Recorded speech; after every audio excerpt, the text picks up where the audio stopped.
ಎಲ್ಲರಿಗೂ ನಮಸ್ಕಾರ. ಗೀತಾ ಅಡುಗೆ ಮನೆಗೆ ಸ್ವಾಗತ. ಇವತ್ತು ನಾನು ಸಬ್ಬಕ್ಕಿ ಪಾಯಸ ಮಾಡ್ತಿದ್ದೀನಿ. ಇಡೀ ರಾಗಿ ಹೇಗೆ ಮಾಡೋದು ಅಂತ ನೋಡೋಣ ಬನ್ನಿ. ಒಂದು ಬಟ್ಲು ಮಾಮೂಲಿ ಸಬ್ಬಕ್ಕಿ ತಗೊಂಡಿನಿ. ಇದನ್ನು ತೊಳೆಯಕ್ಕೆ ಹಾಕ್ಯಂತೀನಿ. ಇವಾಗ ಇದಕ್ಕೆ ನೀರು ಹಾಕ್ಕೊಂಡು ಒಂದೆರಡು ಸರಿ ತೊಳಿತೀನಿ ಕ್ಲೀನಾಗಿ. ದಪ್ಪ ತೊಳೆದ ಬಾಣಲಿ ತಗೊಂಡಿನಿ. ಅದಕ್ಕೆ ಒಂದು 4 ಸ್ಪೂನು ತುಪ್ಪ ಹಾಕ್ಯಂತಿದ್ದೀನಿ. ಬಾದಾಮಿ ತಗೊಂಡಿದ್ದೀನಿ, ಗೋಡಂಬಿ, ಪಿಸ್ತಾ, ಸ್ವಲ್ಪ ದ್ರಾಕ್ಷಿ ಇವನ್ನ ಫ್ರೈ ಮಾಡ್ಕೊತೀನಿ ತುಪ್ಪದಲ್ಲಿ. ತುಪ್ಪ ಕಾದಿದೆ, ಇದನ್ನು ಇದಕ್ಕೆ ಹಾಕ್ತಿದ್ದೀನಿ.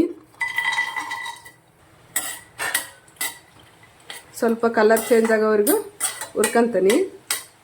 ಡ್ರೈ ಫ್ರೂಟ್ಸು ಫ್ರೈ ಮಾಡಿದ್ದೀನಿ. ಇವಾಗ ತಕ್ಕಂತೀನಿ.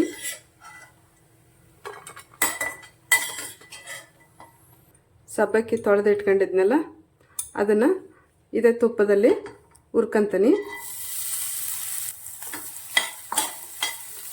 3 ನಿಮಿಷ ಚೆನ್ನಾಗಿ ಹುರಿದ್ದೀನಿ. 1 ಕಪ್ ಸಬ್ಬಕ್ಕಿ ತಗೊಂಡಿದ್ದೆ ಇದೇ ಬೌಲಲ್ಲಿ.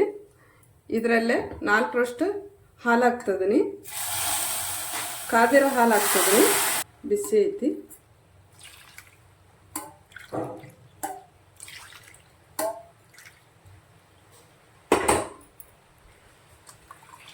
ನಾಲ್ಕು ಬಟ್ಲು ಹಾಕಿದೆ.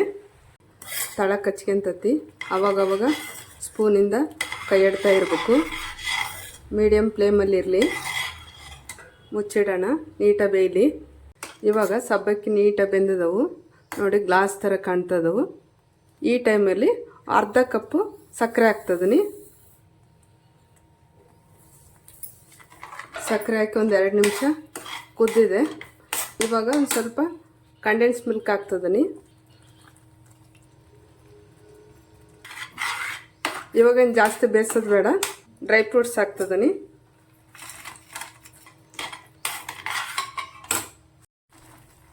ಏಲಕ್ಕಿ ಪುಡಿ ಹಾಕ್ತಿದ್ದೀನಿ ಸ್ವಲ್ಪ. ಆಗಿದೆ. ಇವಾಗ ಆಫ್ ಮಾಡ್ತೀನಿ ಒಲೆನ. ಇವಾಗ ಸರ್ವ್ ಮಾಡ್ತೀನಿ. ಭಾಳ ಗಟ್ಟಿ ಆಯ್ತಂದರೆ ಸ್ವಲ್ಪ ಹಾಲು ಬಿಸಿ ಮಾಡಿ ಸೇರಿಸ್ಬೋದು ಲಾಸ್ಟಿಗೆ. ಸಬ್ಬಕ್ಕಿ ಪಾಯಸ ಹೇಗೆ ಮಾಡಿದೆ ಅಂತ ನೋಡಿದ್ರಲ್ಲ. ಈ ವಿಡಿಯೋ ಇಷ್ಟ ಆಗಿದೆ ಅಂದ್ಕೊತೀನಿ. ಎಲ್ಲರಿಗೂ ಇಷ್ಟ ಆದಲ್ಲಿ ಲೈಕ್ ಮಾಡಿ, ಶೇರ್ ಮಾಡಿ, ಸಬ್ಸ್ಕ್ರೈಬ್ ಮಾಡಿ. ನಮಸ್ಕಾರ.